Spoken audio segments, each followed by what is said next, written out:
Wanita ini dilecehkan oleh seorang dokter saat koma. Tapi setelah pengobatannya selesai, dokter mengatakan bahwa itu adalah ilusi. Banyak orang mengalami masalah ini. Sebelum dia pergi, dia menyarankannya untuk kembali. Tetapi apa yang Kimberly rasakan bukan pingsan. Dia pulang dan mencoba mengingat apa yang terjadi. Tapi di bawah pengaruh obat bius. Dokter sepertinya melakukan sesuatu kepadanya. Lalu ambil pakaian untuk diperiksa.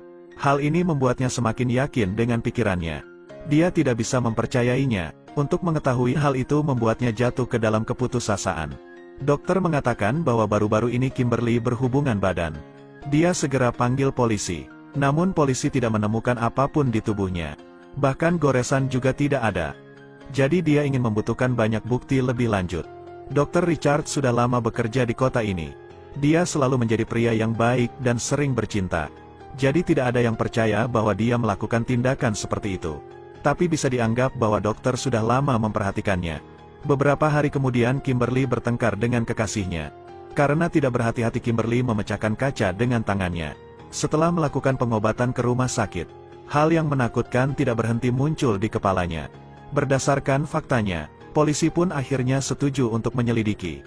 Begitu sampai di rumah, Kimberly pergi ke kamar mandi. Dia sedang memikirkan dokter yang berbahaya itu. Tapi sekarang polisi tidak percaya padanya. Saat ini dia mencoba membersihkan tubuhnya. Tapi hanya noda yang bisa dihilangkan pada tubuhnya. Tetapi hal yang menakutkan itu masih belum hilang dari kepalanya. Di sisi lain polisi pergi ke klinik Dr. Richard. Setelah mengatakan alasannya datang ke sini, dokter merasa sangat terkejut. Ini adalah pertama kalinya dia mengalami masalah ini. Untuk mengkoordinasikan penyelidikan, dokter menceritakan apa yang terjadi pada malam itu.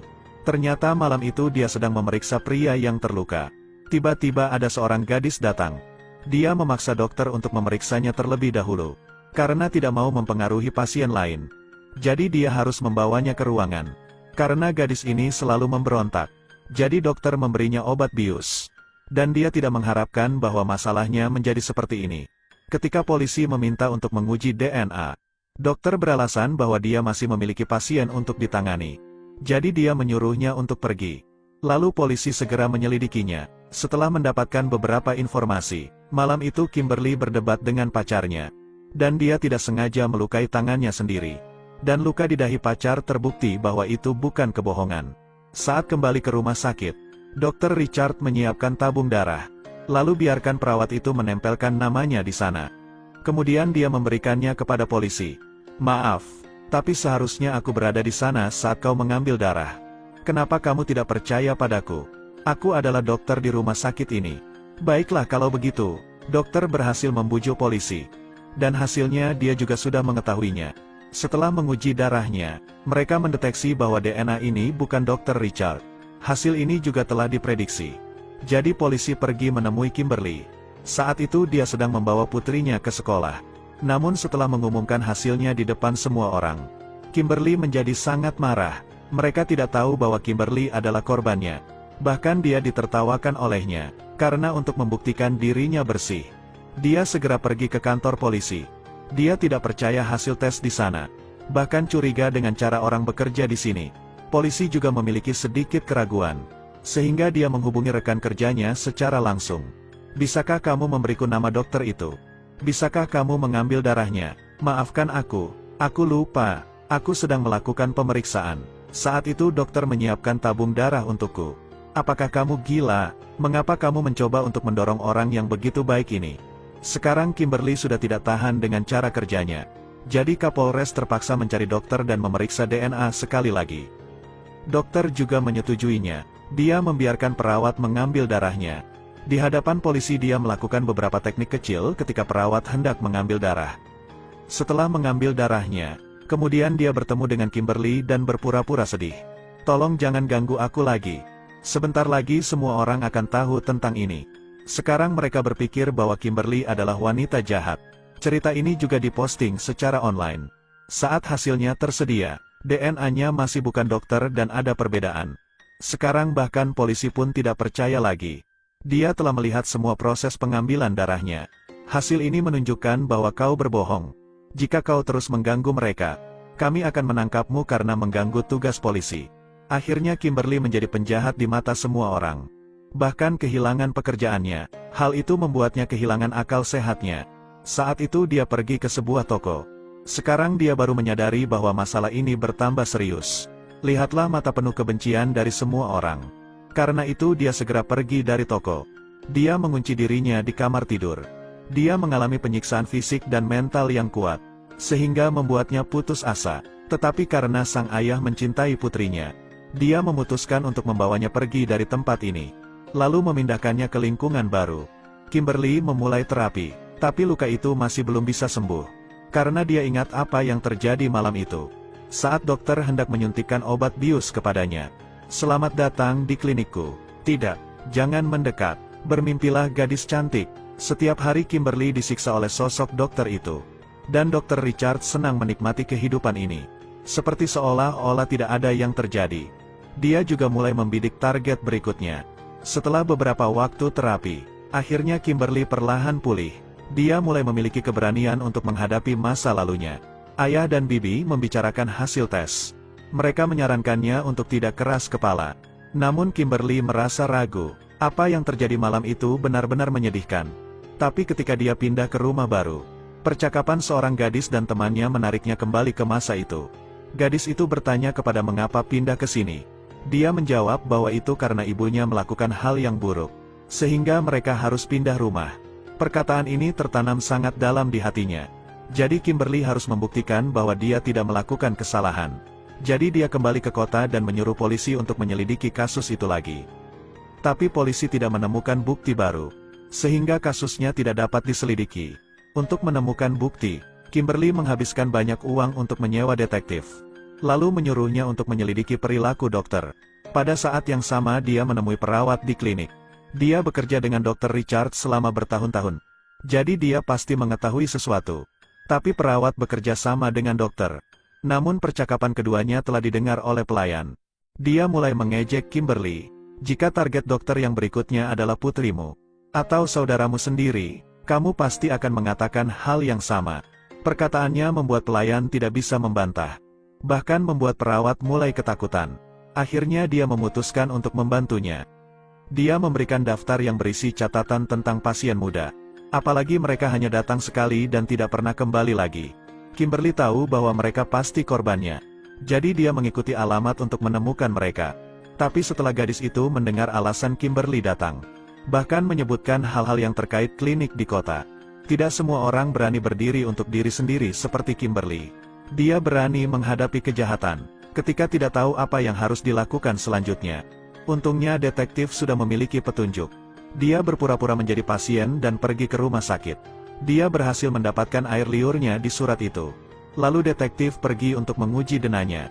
Tapi karena air liur juga mengandung banyak dahak, jadi hasil denanya tidak dapat ditemukan. Karena hal itu, dia menyuruh seorang wanita untuk menemui Dr. Richard, dengan harapan dia bisa mendapatkan beberapa cairan darinya. Tapi dia tidak ingin bekerja sama dengannya, karena tidak cara lain lagi. Detektif hanya bisa menyelinap ke dalam mobil dokter. Beruntungnya Kimberly menemukan lipebam milik dokter. Tapi karena klaksonnya tidak sengaja dibunyikan, keduanya hampir ditemukan oleh Dr. Richard. Setelah mendapat sampel genetik, mereka langsung mengujinya. Hasilnya adalah dua sampel ini bertepatan satu sama lain. Dokter adalah orang yang berbahaya. Setelah menerima keluhan dari Kimberly, polisi juga langsung menghargainya. Tapi kapten tidak ingin membiarkan bukti ini disahkan, karena sampel genetiknya diambil secara ilegal. Jadi mereka tidak dapat menggunakan bukti ini di hadapan hukum. Sekarang satu-satunya cara adalah membawa Dr. Richard untuk melakukan tes lagi. Tetapi kali ini dia membawa pengacara. Tetapi jika hasil tes ini tidak cocok, dia harus mengakui kesalahannya, dan tidak boleh mengganggunya lagi. Namun mereka tidak percaya bahwa orang ini sangat kurang ajar. Tapi dia masih terlalu muda. Prosesnya disaksikan semua orang. Forensik telah mengambil darah dokter untuk pemeriksaan. Tapi hasilnya dua sampel tes tidak cocok. Tidak ada yang tahu apa yang terjadi di sana. Lalu Kimberly mengejar dokter, tetapi dia hanya menerima ancaman dari pengacara. Melihat wajah sombongnya, Kimberly bertekad untuk menjatuhkannya sendirian. Malam itu Dr. Richard sedang memikirkan semuanya. Dia ingin mengubah sifat yang sulit ditinggalkan ini. Dia telah menang atas kasusnya, tetapi dia masih merasa tidak nyaman. Setelah itu dokter pergi ke rumah sakit. Dia berpura-pura memeriksa ruangan untuk menyelinap masuk. Lalu diam-diam mendekati gadis yang sedang tidur nyenyak di tempat tidur. Keesokan paginya kepala polisi masih bertanya-tanya tentang hasil tesnya. Namun mereka menerima kabar baik. Sekarang seorang gadis datang untuk melapor. Dia mengalami pelecehan seksual oleh dokter. Titik balik ini membuat semua orang melihat harapan. Tapi gadis ini seperti tidak mengingatnya.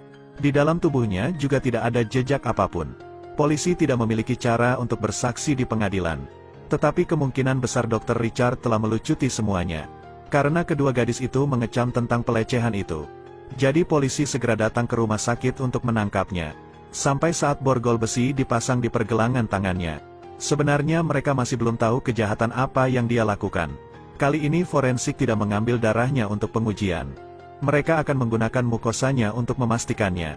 Forensik juga mengambil sehelai rambutnya. Kali ini dokter tidak setenang seperti sebelumnya. Dia secara bertahap menjadi waspada. Kali ini ujian dari pemeriksaan forensik mengungkapkan bahwa ada dua sampel yang bertepatan satu sama lain. Kemudian sidang pertama telah tiba. Namun pengacara itu berani melawan hukum. Dia kembali membahas hasil tes DNA. Tes itu membuktikan bahwa keduanya berhubungan seks. Di tubuh juga tidak ada luka. Jadi itu berarti dia juga tidak ditentang keras. Dan tidak bisa dituntut melakukan pemerkosaan. Dokter juga mulai berbicara. Dia berkata bahwa Kimberly yang merayunya. Jadi keduanya berhubungan secara sukarela. Adapun kasus DNA yang tidak cocok sehari sebelumnya. Itu mungkin karena pergaulannya, untuk menghindari intimidasi dari mereka. Setelah darah diambil dari pasien, dokter menyayat tangannya sendiri, kemudian memasukkan salurannya ke pembuluh darah. Jadi ketika dia diuji 2 hari yang lalu, darah yang diambil adalah darah pasien. Dia tidak ingin membiarkan gadis-gadis seperti Kimberly mengeksekusi plotnya. Sebagai seorang dokter, aku harus peduli dengan orang lain. Dan aku juga harus melindungi diriku sendiri. Tetapi hakim tidak bisa mendengar penjelasannya. Jadi dia menyatakan penghakimannya tentang tuduhan itu. Dr. Richard menggunakan obat-obatan dan anestesi untuk melakukan tindakan pelecehan. Kami memutuskan bahwa tergugat bersalah. Akhirnya Kimberly pun menghela nafas lega. Selama lebih dari 1 tahun berjuang untuk kepentingannya. Dia juga merasa sangat putus asa. Tapi berkat usahanya, dia membuat penjahat ini mendapatkan hukuman yang sesuai. Film ini berdasarkan kisah nyata. Jika kalian khususnya perempuan mengalami pelecehan, kalian harus bisa berdiri dengan berani. Lalu bertarunglah melawan penjahat secara adil. Dan bukan dengan kekerasan.